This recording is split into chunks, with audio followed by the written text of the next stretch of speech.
Hello students, now we are going to start the first chapter of chemistry, that is chemical reactions and equations. So let us know what a chemical reaction is. Chemical reaction क्या है, इसको समझने के लिए थोड़ा सा हमें अपनी प्रीवियस क्लासेस की तरफ चलना पड़ेगा, जहाँ पे हमने क्या पढ़े हुए थे, चेंजेस। हम सभी ने पढ़ा है कि केमिकल चेंजेस जो चेंजेस होते हैं वो 2 टाइप्स के होते हैं, physical and chemical changes. Physical changes ऐसे चेंजेस जिसमें क्या होता है कि एक सब्सटेंस में जो भी चेंज हुआ है वो ऐसा चेंज होता है कि कोई न्यू सब्सटेंस फॉर्म नहीं होता है। In physical change no new substances form and जो फॉर्मूला जो होता है उस सब्सटेंस का वो हमेशा सेम रहता है। सिर्फ उसकी जो फिज़िकल स्टेट है, जो फिज़िकल प्रॉपर्टीज़ है, सिर्फ वो चेंज होती हैं और उसका जो फॉर्मूला है वो सेम रहता है। मीन्स सिर्फ फिज़िकल प्रॉपर्टीज़ चेंज होती हैं। Physical properties change. जबकि केमिकल चेंज में क्या होता है कि न्यू सब्सटेंस बनता है, न्यू सब्सटेंस फॉर्म होता है with new chemical formula. Means अगर यहाँ का हमारा इनिशियल सब्सटेंस ए है, उसमें कोई चेंज हुआ, चेंज होके क्या हो जाता है, एक न्यू सब्सटेंस बन जाएगा। ये क्या होगा, एक न्यू सब्सटेंस, ये न्यू सब्सटेंस होगा। तो हम इसमें ज़्यादा डीप में नहीं जाएंगे, हमारा मेन जो टॉपिक है वो हमारा केमिकल रिएक्शन है। तो ये बताने का मेरा मोटिव ये था कि जो केमिकल चेंजेस होते हैं जिसमें क्या होता है कि न्यू सब्सटेंस फॉर्म होता है, तो ऐसे चेंजेस जिनमें न्यू सब्सटेंस फॉर्म हो रहा होता है, ऐसे चेंजेस में क्या होता है, केमिकल रिएक्शन हो रही होती है। Means when a chemical change occurs chemical reaction takes place. जहाँ जहाँ भी केमिकल चेंज हो रहा होगा उसमें क्या हो रही होगी, केमिकल रिएक्शन हो रही होगी। और इसका सबसे जो मेन पॉइंट यही है कि इनिशियल जो सब्सटेंस होता है वो चेंज हो जाता है। Initial substance changes in nature and identity. Means जो हमारा सब्सटेंस हमने जो लिया हुआ था उसकी पूरी की पूरी आइडेंटिटी चेंज हो जाती है। उसका जो फॉर्मूला है, उस सब्सटेंस में जो भी बॉन्ड्स बने होते हैं वो पूरे चेंज हो जाते हैं और न्यू सब्सटेंस बनता है जिसमें बॉन्ड्स बिल्कुल एक डिफरेंट तरीके से बॉन्ड्स फॉर्म होते हैं।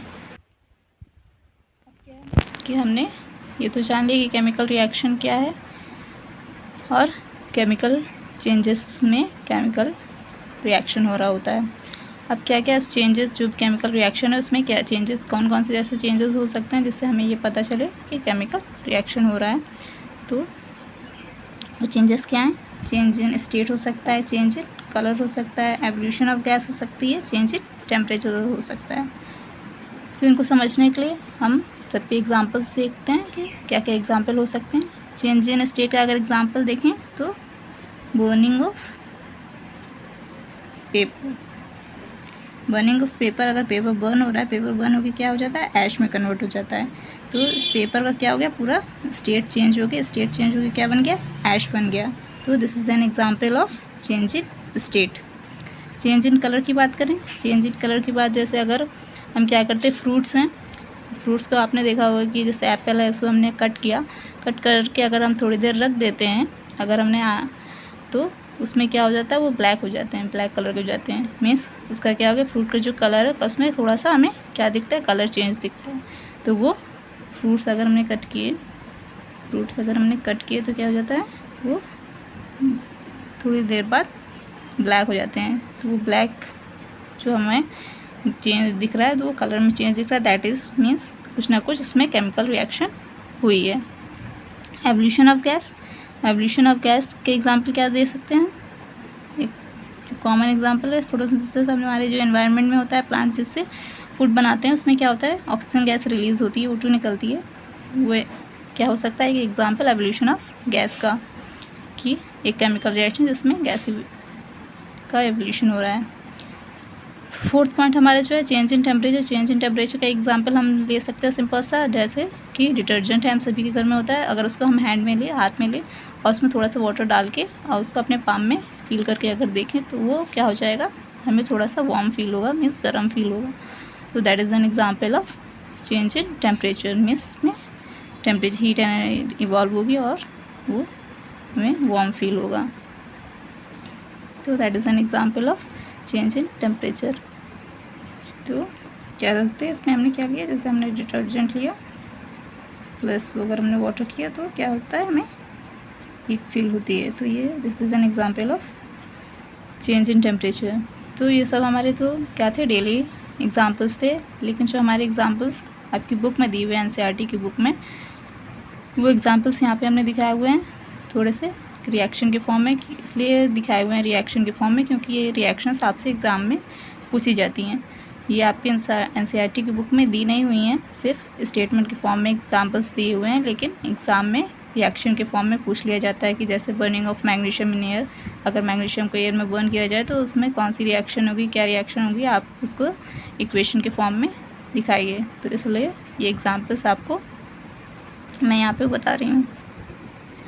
ठीक है, तो जैसे फर्स्ट एग्जाम्पल है burning of magnesium in air. ये burning of magnesium in air किसका एग्जाम्पल है? चेंज इन स्टेट का। चेंज इन स्टेट का एग्जाम्पल कैसे है? अगर हम मैग्नीशियम का एक रिबन लें, मैग्नीशियम का रिबन है, उसको अगर हम बर्न कर रहे हैं एयर में बर्न करने का मतलब क्या है कि एयर में क्या ऑक्सीजन होती है, कोई भी सब्सटेंस है अगर उसको बर्न करना है तो उसके लिए क्या किसकी नीड होती है? ऑक्सीजन की। बिना ऑक्सीजन की कोई भी चीज़ बर्न नहीं होती है। तो मैग्नीशियम को अगर हम एयर में बर्न कर रहे हैं यानी कि उसका रिएक्शन किसके साथ हो रही होगी? ऑक्सीजन के साथ। ऑक्सीजन के साथ अगर उसकी रिएक्शन हो रही है, Mg का सिंबल ये मैग्नीशियम का सिंबल है, मैग्नीशियम प्लस O2 क्या होगा? बनेगा MgO। MgO बनेगा मीन्स हमें उसके बाद हमें क्या मिलता है? वाइट पाउडर मिलता है, एक वाइट पाउडर के फॉर्म में मिलता है। यानी कि यहाँ पे क्या हुआ? मैग्नीशियम जो कि एक रिबन के फॉर्म में था, सॉलिड स्टेट में था, अब क्या हो गया? एक पाउडर फॉर्म में बन गया है, हमें मिलता है। तो वाइट पाउडर के फॉर्म में, यानी कि उसकी स्टेट क्या हो गई? उसकी स्टेट क्या हो गई? चेंज हो गई। तो ये this is an example of change in state. तो अगर आपसे पूछा जाए कि burning of magnesium in air की अगर आपको केमिकल इक्वेशन लिखनी है, रिएक्शन लिखनी है, तो क्या है? 2Mg + O2 = 2MgO। Second example, addition of KI to lead nitrate. अगर पोटेशियम आयोडाइड को लेड नाइट्रेट में ऐड करें तो क्या रिएक्शन होगी? PbNO3 whole twice plus 2KI = 2KNO3 + PbI2। ये PbI2 है, ये आपको कैसा दिखेगा? येलो कलर का। तो यहाँ पे जो रिएक्शन हो रही है लेड नाइट्रेट और पोटेशियम आयोडाइड के बीच में, इस रिएक्शन में हमें क्या दिखता है? जो हमारा सॉल्यूशन है वो येलो कलर का हो जाएगा। और येलो कलर किसकी वजह से होता है? इस PbI2 की वजह से, जो एक प्रेसिपिटेट के फॉर्म में इस रिएक्शन में फॉर्म हुआ है। तो इस PbI2 की वजह से उस सॉल्यूशन का कलर येलो हो जाता है। That is this is an example of change in colour. ठीक है, तो अगर कोई भी आपसे एग्जाम में क्वेश्चन ये आता है कि addition of KI to lead nitrate की इक्वेशन क्या होगी, तो आप ये वाली इक्वेशन लिखेंगे। ये नेक्स्ट हमारा क्या रिएक्शन है? Addition of zinc granules to sulphuric acid. अगर जिंक ग्रैन्यूल्स को जिंक ग्रैन्यूल्स मतलब जिंक के छोटी छोटी सी बॉल्स, अगर इनको हम एक H2SO4 एक कंटेनर में हमने लिया है, उसमें अगर हम जिंक ग्रैन्यूल्स को डालें तो उन दोनों के बीच में क्या हो गया? जिंक H2SO4 के साथ जिंक की रिएक्शन होगी और बनेगा zinc ZnHO4 mean zinc sulphate, और H2S गैस रिलीज़ होगी। ये जो H2S गैस रिलीज़ हो रही है, that is it is an example of evolution of gas.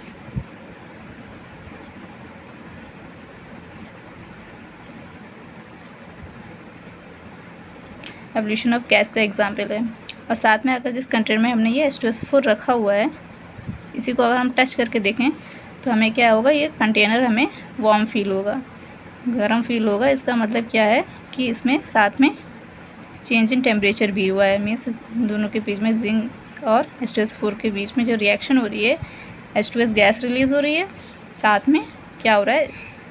इस सॉल्यूशन का टेम्परेचर भी राइज हो रहा है। That is it is an example of, it is also an example of change in temperature.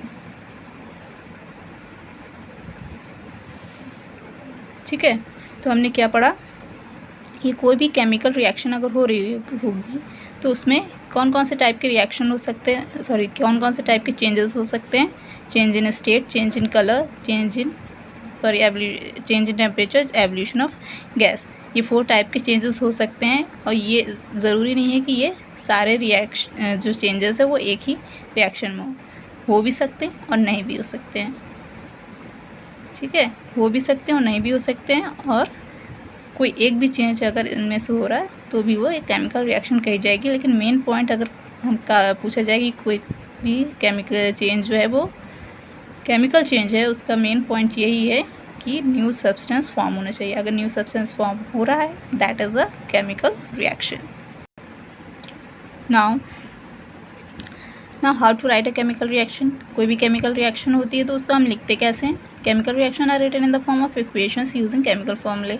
अभी हमने देखा कि कैसे भी किसी भी केमिकल रिएक्शन को लिखना होता है तो कैसे लिखते हैं, हम इक्वेशन के फॉर्म में लिखते हैं, जैसे अभी हमने पीछे लिखा हुआ था इक्वेशन के फॉर्म में, और केमिकल फॉर्मूले यूज़ करके जो भी सब्सटेंस है जिनके बीच में रिएक्शन हो रही है उनके हम केमिकल फॉर्मूले लिखते हैं। अब उसका मेथड क्या है केमिकल इक्वेशंस लिखने का। Method of writing chemical equations, reactants on the LHS and products on RHS separated by an arrow between them. Means जो भी हमने रिएक्शन लिखना है, जैसे क्या लिया A+B, ये क्या हमारे रिएक्टेंट्स हैं, और C+D हमारे क्या है प्रोडक्ट्स हैं। ये क्या हो गए रिएक्टेंट्स, ये हो गए हमारे प्रोडक्ट्स। तो रिएक्टेंट्स को हमने लिखा LHS पे और मीन्स लेफ्ट हैंड साइड पे, और प्रोडक्ट्स को हमने लिखा राइट हैंड साइड पे। तो ये एक मेथड है लिखने का कि कैसे हम लिखते हैं कैसी भी केमिकल इक्वेशन को। और बीच में हम क्या लगाते हैं, सेकंड पॉइंट जो है हमारा, reactants and products on the respective sides have plus sign between them. Means उनके बीच में जो रिएक्टेंट्स हैं इनके बीच में प्लस साइन होता है। और जो हमारे फर्स्ट पॉइंट में लिखा हुआ था कि they are separated by an arrow, means उनके बीच में एक एरो शो हम लगाते हैं। ये एरो का मतलब होता है कि रिएक्शन इस डायरेक्शन में मूव कर रही है। द एरो हेड, जो लास्ट पॉइंट है, the arrow head shows the direction of the reaction. जो एरो हेड है वो हमारे रिएक्शन की डायरेक्शन को शो करती है कि किस डायरेक्शन में वो रिएक्शन हो रही है। मीन्स इससे ये चीज़ बन रही है, ना कि इससे ये नहीं बन रहा है। अगर इससे ये बन रहा होता तो हम लिखते C+D is equal to A+B, तब हम उसको ऐसे लिखते हैं। हमेशा रिएक्टेंट्स को लेफ्ट हैंड साइड पे लिखेंगे और जो प्रोडक्ट्स होंगे उनको RHS पे लिखते हैं।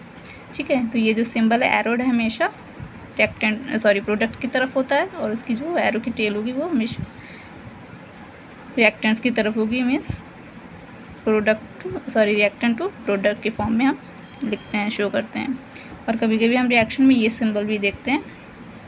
ये जो सिंबल है वो क्या होता है, रिवर्सिबल रिएक्शन का। मीन्स अगर किसी भी रिएक्शन में ये सिंबल लगा हुआ है A+B, इस तरीके से C+D, दैट मीन्स A+B से ये C+D बन रहा है, और ये वापस से क्या हो सकता है, A+B में फिर से रिवर्ट हो सकता है, रिवर्सिबल रिएक्शन हो सकती है। तो ऐसे रिएक्शंस के लिए हम ये सिंबल यूज़ करते हैं। सो आज के लिए बस इतना ही। नेक्स्ट जो लेक्चर होगा उसमें हम ये पढ़ेंगे बैलेंसिंग केमिकल इक्वेशन। अभी हमने पढ़ लिया, हमने क्या क्या पढ़ा कि कौन कौन से चेंजेस होते हैं, फिजिकल एंड केमिकल चेंजेस होते हैं। हमने ये पढ़ा कि फिजिकल चेंज में कोई न्यू सब्सटेंस नहीं बनता है, जबकि केमिकल चेंज में एक न्यू सब्सटेंस बनता है। में क्या क्या केमिकल चेंज होता है, तो केमिकल चेंजेस में क्या क्या चेंजेस हो सकते हैं वो हमने 4 पॉइंट्स पढ़े हैं। Change in state, change in temperature, change in colour and evolution of gas. और उनके एग्जांपल्स हमने पढ़ लिए, कुछ इक्वेशंस पढ़ी हैं, साथ में हम किस केमिकल इक्वेशन को कैसे लिखते हैं वो हमने जान लिया। तो इसके बाद हम हमारे नेक्स्ट लेक्चर में हम क्या पढ़ेंगे कि किसी भी केमिकल इक्वेशन होती है उसको बैलेंस कैसे किया जाता है, और उसके आगे फर्दर कौन कौन सी टाइप ऑफ रिएक्शंस होती हैं वो हम पढ़ेंगे आगे। सो रिवाइज अब तक के लिए आप रिवाइज कीजिए इसको, और कोई भी क्वेरीज हो then you can ask any time. Okay, so this is the first lecture of chemistry. Thank you.